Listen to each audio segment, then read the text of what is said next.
안녕하세요. 주주빛 체계마스터 주마입니다. 자, 오늘 3분봉 매매에 대한 것들을 조금 간소화를 많이 시켰습니다. 그래서 여러분들이 어떤 특성한 라인들에 대한 돌파를 봐야 되고 확인해야 되고 이런 것들을 전부 다 신호 검색으로 다 만들어 버렸어요. 그래서 뭐 특별하게 내가 확인해야 될 부분들은 조금 많이 줄어들었지만 그래도 승률을 위해서 확실하게 수익을 얻기 위해서 어떤 부분들을 어떻게 내가 적용하면서 매매를 해야 되는지 설명드리는 시간을 좀 가지도록 하겠습니다. 자, 중요한 부분들이 있는데요. 자, 중요한 부분은 몇 개 없습니다. 그래서 전부 신호 검색에서 확인하실 수 있어요.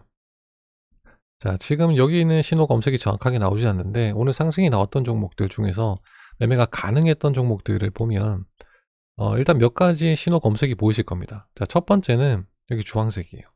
주황색. 매수를 하기 딱 정확한 시점이다 라고 알려주는 게 이 주황색과 그리고 여기 보이시는 여기 마른 목골 그리고 초록색 신호가 동시에 잡히는 캔들, 이 동시에 잡히는 캔들에서는 적극적인 매수가 가능합니다. 이 적극적인 매수를 진행을 해서 무조건 크게 수익을 얻는다라는 것은 아니겠지만 여기서도 또한 몇 가지 존재하는 기준들이 있어요. 그 기준들은 일단은 이 보라색이 주가가 이 보라색 선보다는 위쪽에 위치해 있어야만 합니다. 그리고 이 파란색 선보다도 주가가 위쪽에 위치해 있어야만 합니다.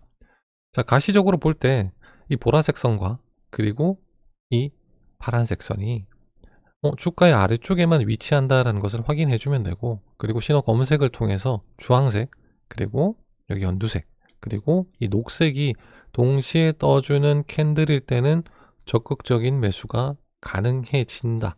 그리고 이 라인에서 보통은 수익에 대한 구간들을 봤는데요. 크게 터져주는 종목들은 뭐 상한가까지도 터져주는 종목들이 있었고, 그리고 대부분은 5%에서 8% 정도 수익률을 가지고 가는 것을 오늘 확인을 했습니다. 그래서 뭐 특별하게 라인을 이탈하거나 그런 형태가 아니라면 대부분은 매수한 자리에서 홀딩을 하면서 수익권을 충분히 누릴 수 있게 됩니다. 이 종목도 포착된 시점에서부터 캔들이 다 만들어지는 걸 확인하고 종가쯤에서 진입을 한다 하더라도 이렇게 다음 정저가죠 6% 이상의 수익이었고요. 그리고 나서 갭을 띄워서 상한가까지 터치를 했다면 16% 이상, 즉 10% 이상의 수익을 한 번에 얻어내는 또 하나의 기준이 더 만들어지기도 했습니다. 자, 그리고 이제 크리스탈 신소재라는 종목도 여러분들이 오늘 보셨다면 굉장히 많은 고생을 하셨을 그런 종목이기도 합니다. 자, 우리가 보통 매매하는 구간들이 있어요. 그 구간들을 저는 이렇게 주황색 선으로 표시를 했는데요. 자, 시가에서부터 주황색 선까지, 그리고 이 주황색 선을 넘어서면서부터 그 다음 구간까지를 나눠 놨습니다. 그러다 보니까 내가 극초반에 상승의 흐름이 나올 수 있는, 그리고 보라색 선, 그리고 무슨 선이죠?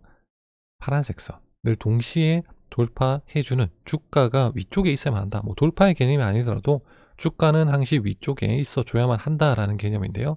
자, 이때 생각해 볼 필요가 있습니다. 크리스탈 신소재도 내가 파악한 시점에서부터, 포착한 시점에서부터 이렇게 끌고 간다고 했다면 이미 수익을 얻어버릴 수밖에 없는 구조가 되어버리죠.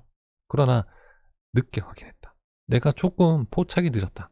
그리고 있다 보니 너무 빨리 터져버려서 내가 매매를 하지 못했다 라고 했을 때는 당연히 이 구간 포기하셔야만 합니다. 자, 높게 떠져 있다고 해서 요 구간까지 1%라도 내가 수익을 얻겠어 라고 생각하면서 진입하실 필요는 없고, 차라리 이 구간을 다 포기하시고 뒤쪽 구간 흐름이 나올 때만 매매를 하셔야 돼요. 자, 흐름이 나온다라는 얘기는 그 다음 구간이 또 만들어진다는 얘기겠죠. 첫 번째 구간, 주황색 구간 아래쪽에 있기 때문에 자, 이제 주황색 구간 위쪽에서 흐름이 만들어질 때를 조금 더 집중적으로 바라볼 필요가 있습니다. 자, 그렇게 되면 또 신호가 들어와 줘야만 해요. 자, 근데 보면 이렇게 주황색을 돌파해주는 형태가 보여지지만 신호가 뭐 하나 부족합니다. 모든 조건이 만족해주는 것 같은데 주가가 상승해주는 시점에서 주황색 신호가 없습니다. 그래서 진입 시점을 잡지 않고 그 다음 봉에는 주황색 선은 충분히 뚫고 올라가면서 신호 검색도 잡히는데 위쪽 두 개, 연두색과 녹색에 대한 신호 검색이 없어요. 그러면 패스 해주시면 됩니다. 왜? 올라가다가 어차피 조정을 보여줄 거기 때문에 라는 뜻이고요. 자, 그 다음이죠. 또 주황색 선을 넘어서면서부터, 그리고 보라색 선, 이 파란색 선 위쪽에 주가가 위치해 있고 신호 검색이 정확하게 잡히는 시점인데요. 자, 이 시점이 됐을 때는 체크해야 될 부분이 하나가 더 생깁니다. 빠르게 상승을 해준다면 큰 수익을 얻을 수 있겠구나 라고 할 수 있지만, 주가가 상승을 해주다가 밀리는 모습들이 보이기 시작했을 때, 이때는 내가 어떻게 대응을 해야 하느냐라는 부분입니다. 자, 이 부분에서는 거래량을 체크해 줘야만 합니다. 그래서 제가 거래량에 대한 부분도 조금 이렇게 표시를 해놨는데요. 자, 여기서 보이는 연한 살색 같은 이 색과 그리고 하늘색이 골든 크로스가 일어나기 시작을 했다라는 것은 일단 거래량이 굉장히 많이 죽었다라는 의미입니다. 거래량이 많이 죽어 있기 때문에 주가가 그냥 쭉 떨어져 버릴 수도 있어요. 그러나 만약 주가가 내가 매수를 하고 나서 이렇게 떨어질 때 데드 크로스가 일어나는 모습이 보인다라고 생각을 하신다면 일단은 한번 정리를 해 주셔야만 합니다. 무조건 들고 가서 수익을 얻을 수 있겠구나라는 판단 자체는 거래량이 들어올 걸 확신한다는 의미이기 때문에 그건 누구도 알 수가 없는 거겠죠. 그렇게 예측하면서 매매하는 게 아니라 일단은 한번 정리를 해주셔도 보통 내가 매수한 가격쯤에서 매도를 하게 되게 만들어지겠죠. 이렇게 정리를 한번 해주시고 다시 골든 크로스가 되는 시점이 생겨요. 골든 크로스가 되는 시점에서부터 눌림 이후에 재차 신호 수식이 만들어지게 됩니다. 자, 이때쯤 보고 내가 대략적으로 포착되는 시점쯤이 이 중간값 정도예요. 이때부터 진입을 해서 바로 수익권까지, 그러면 거래량에 대한 라인에서도 충분히 이격도가 벌어지면서 발산하는 모습을 주가와 함께 같이 확인해 보실 수 있게 됩니다. 속을 수 있는 부분들, 즉 힙소가 있는 부분들이 있기 때문에 그 부분에서 그냥 눌려주니까 지켜주니까 라는 생각보다는 적정하게 빨리 끊어내고 효율성을 가지고 그 다음 매매로 포지션을 옮겨주시는 게 가장 적당합니다. 그런 부분들을 꼭 기억을 하셔야만 하고요. 자, 또 상승의 종목들은 되게 많이 잡혔는데 이 조건 검색식이 완벽하게 포지션을 제가 만들어 놓지 못했어요. 그래서 대부분은 거래량이 유입이 되고 또 당일 상승의 흐름들을 보여줄 수 있는 좀 치고 올라가는 종목들 위주로 제가 아침에 종목을 조금 더 파악하면서 수동으로 확인하기 위해서 확실한 포지션은 아닌데요. 제가 아까 영상을 한 개 뜬 게 있는데 영상을 잘못 떠버렸어요. 잘못 떠버려가지고 종목을 하나 보면서 제가 계속 설명드린 부분이 있었는데 그 종목이 바로 이제 평화홀딩스라는 종목입니다. 평화홀딩스를 보시다 보면 이렇게 특별하게 들어갈 수 있는 포지션 자체는 없었어요. 그리고 후반쯤에 주가가 떨어졌죠. 그리고 종가가 마무리될 때 이렇게 흘러내리면서 마감이 됐는데요. 자, 이 종목도 진입을 하려는 시점쯤을 보시다 보면 내가 언제쯤 진입을 해야 되겠다라는 걸 대략적으로 보이실 겁니다. 거래량에는 급증이 일어나면서 특정한 포지션이죠. 보라색 라인이 위쪽에 있어요. 위쪽에 있고 파란색 라인도 돌파를 해줬지만 확실하게 이 보라색 라인을 돌파해주는 시점쯤을 내가 매수 시점을 잡아야 됩니다. 그래서 정저가가 앞쪽에 있기 때문에 이걸 들어가야 될까 말아야 될까 고민도 할 텐데요. 신호가 떴다면 적극적으로 정저가 아래쪽에서 매수를 하셔도 괜찮습니다. 그리고 나서 갭을 띄워주고 연속적으로 계속 상승을 해주는 모습이죠. 자, 이때도 한번 터는 모습이 보여지긴 합니다. 이때 터는 모습일 때도 거래량의 지표에서는 괜찮아, 아직까지는 발산이야 라고 얘기를 해주고 있고요. 그리고 주가가 또 상승, 그리고 눌려주는 형태가 또 한번 나왔는데 아직까지도 괜찮습니다. 그러나 이때가 제가 이때 아까 매도를 해야 되겠다라고 말씀드린 시점이었는데 이렇게 상승이 나오다가 갑작스럽게 상승이 나왔다가 밀려버렸어요.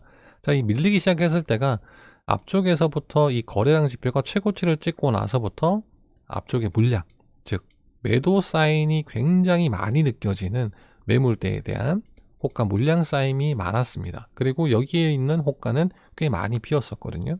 그러면서 정리를 하자마자 이렇게 떨어지는 모습을 보여주긴 했습니다. 자, 이건 장 막판이기 때문에 막판까지 매매를 진행하실 분들이 결국 몇 분이나 계시겠냐 이겠지만 지금 중요한 부분은 어느 시점에 떴을 때 내가 진입을 할 수 있다. 그리고 진입을 해야 될 때 확인해야 되는 부분들이 어떤 부분들이다 라는 것을 꼭 기억해 주셔야만 합니다. 이 부분이 결국은 내가 종목들을 보면서 조건 검색식을 통해서 종목을 포착하더라도 매수를 진입을 하고 나서 밀려버렸을 때 또는 진입해야 될 시점에서 홀딩을 하면서 끌고 가야 될 때를 파악하는 중요한 하나의 내용이 되는 거니까요. 상승 종목들이 오늘 어떻게 보면 많았다라고 표현할 수도 있고, 어떻게 보면 이게 상승의 흐름이면서 주가가 다시 흘러내리면서 상승이냐 하락이냐 이걸 어떻게 내가 대응을 해야 되느냐 라고 생각해야 되는 많은 고민이 있는 날이기도 했습니다. 상승이 나온 종목들은 앞서 보셨다시피 꽤 많습니다. 많은데 내가 진입할 시점이 있느냐예요. 자, 보시면 신호에 대한 검색 자체가 없습니다. 내가 이 종목을 사야만 해 라고 신호를 주는 건 없어요. 신호를 주는 게 없을 때는 굉장히 빠르게 올라가 버린다는 뜻이라서 결국은 큰 거래량이 아니라 호가 물량만 띄워주는 구간에 봉의 크기만 보고 내가 띄워들 수도 있다 라는 문제점이 생기거든요. 그래서 그런 부분들, 내동매매를 방지하고자, 자, 내가 이때 좀 따라 들어갔는데 갑자기 정적이 풀리면서 여기서부터 시작을 하네? 그럼 이미 마이너스 상태이고 수익을 보더라도 몇 퍼센트 되지 않을 거예요. 매수한 시점에서. 그래서 그런 부분을 좀 방지하고자 시점들을 최대한 맞추려고 노력을 했고, 여러분들이 진입하실 수 있는 차트들도 꽤 많고, 그리고 대응을 하면서 어떻게 빠져나와야 되겠다, 또는 이걸 계속 홀딩을 해야 되겠다 판단해야 되는 부분도 꽤 있긴 합니다. 그러나 그런 판단들을 통해서 여러분들이 좀 더 발전하시는 거니까요. 자, 일단은 신풍제약이라는 차트도 한번 보도록 하겠습니다. 내가 매수를 해야 될 시점들은 이미 초반부터 나와요. 초반부터 이 보라색 선, 그죠? 이 보라색 선 위쪽에 있고요. 그리고 하늘색 선, 그리고 신호 검색이 나오면서 여기도 두 개 땅땅 터져주고, 이 라인을 이탈하지 않고 주가가 상승이 나와서 역시나 또 내가 매도해야 될 구간까지 한 번의 힘을 또 보여주기도 합니다. 자, 이제 뒤쪽으로 가면 갈수록 특정한 포인트들이 만들어지죠. 여기서 진입을 해도 괜찮을 것 같아 라고 사인들이 들어오긴 합니다. 이때 사인이 들어올 때를 보면 거래량이 어떻게 되어 있을까요? 자, 벌써 데드크로스가 이루어진 상태입니다. 그러니까 굳이 신호가 들어온다 하더라도 들어갈 필요가 없는, 아직까지는 들어가서는 안 돼 라고 얘기를 해주고 있는 시점이겠죠. 자, 그 다음 시점들도 있는데요. 주가가 이렇게 움직이면서 자, 결국 이렇게 올라갔는데, 자, 여기서도 하나의 시점이 또 만들어지게 됩니다. 자, 별거 아닌 봉 같은데 요 봉이죠. 신호 검색은 다 들어왔어요. 그리고 골든크로스가 일어나는 시점이기도 합니다. 거래량의 증가도 확실히 보여줬고요. 자, 이 봉에서부터 내가 매수를 했다면 아마 이렇게 끌고 가는 형태가 돼서 결국은 수익을 얻었겠지만 내가 확실하게 이 부분을 대응할 수 있었겠느냐라는 부분이에요. 그러나 결국 거래량이 조금 줄어든 형태로 주가의 상승이 나오는 것은 앞쪽에 있는 고점, 이 고점에 있는 물량을 지지해 주느냐 아니면 돌파를 해주고 지켜주고 빠르게 올라가느냐의 문제죠. 내가 저 지점에서 매수를 했다라고 생각하면 앞전에 있는 고점, 이 고점들을 이탈하는 순간에 또 한번 생각하게 될 겁니다. 또 데드크로스가 일어나서 나는 여기서 정리를 해야 되는구나 라고 생각하실 거예요. 그래서 앞쪽의 거래량이냐 이제 뒤쪽의 거래량이냐, 거래량이 많은 쪽에서의 형태를 보고 매매를 진행하시는 거고, 주가가 상승이 나오면서 거래량이 앞전에 있는 첫 고점, 이 고점을 처음으로 돌파해 주려고 했을 때 거래량이 적다면 이때는 한번 걸러 주시는 게 좋습니다. 대부분의 차트들은 고점을 만들어 놓고 흘렀다가 다시 한번 더 거래량이 유입돼서 다시 한번 떨어져서 다시 또 주가를 올리면서 이때 거래량이 조금 부족하더라도 이 거래량보다 다시 올려놓고 이렇게 가는 습성들이 있기 때문에 웬만해서는 첫 번째 고점을 돌파해 주려는 시점에서 거래량이 생각보다 작은데 앞쪽보다 너무 적은데 라고 생각이 드신다면 당연히 매수를 멈추셔야만 합니다. 수익을 얻는 구조는 여러분들이 어떤 매매를 진행하시느냐, 내가 어떤 포인트에서 진입을 해서 수익을 얻느냐 라는 것에 따라서 조금씩은 매수에 대한 시점들이 달라질 거고, 내가 이 종목을 언제 포착하느냐에 따라서도 각자의 매수 시점은 다 달라지게 됩니다. 그러나 공통적으로 어떤 특정한 종목이 떴을 때 대부분은 거래량 또는 거래대금 그리고 등락률 위주의 당일 조금 주목받는 종목들을 포착하고 진입하려고 노력하시기 때문에 대부분 어떤 검색 조건식, 조건 검색식을 사용하시더라도 대부분 종목들은 그에 맞춰서 설정값들이 되어 있고, 포착이 되는 시점에서부터 신호 검색만 정확하게 된다면, 그리고 내가 진입할 수 있는 시점을 확실하게 이해를 하고 뒤쪽까지 대응만 할 수 있다면 충분히 수익을 얻어 나가실 수가 있게 됩니다. 내가 한번 매수해서 10% 수익을 그냥 얻어봐야지 라는 생각만 하지 않으시면 돼요. 어떤 구간에서 적절하게 내가 대응을 하고 수익권이 됐을 때 지금 거래량 상태가 어떻기 때문에 요건 지금 일부 익절을 하거나 전량 매도하는 형태를 취해야 되겠어 라고 판단하는 것, 그건 결국 개인의 역량에 따라서 수익률 또는 손실이 갈려지게 될 겁니다. 이 부분들을 유념하셔가지고 전체적으로 통계치가 조금 더 많이 만들어지기 시작을 하고, 어떻게 매매를 진행했을 때 수익률이 엄청나게 높네, 그리고 누가 봐도 쉽게 매매를 할 수 있겠어 라는 단계가 됐을 때는 전체적으로 설명을 다시 한번 더 드리고 이 주식에 관한 것들도 오픈을 해 드리도록 하겠습니다. 아무튼 모두 성투하시길 바라겠습니다. 감사합니다.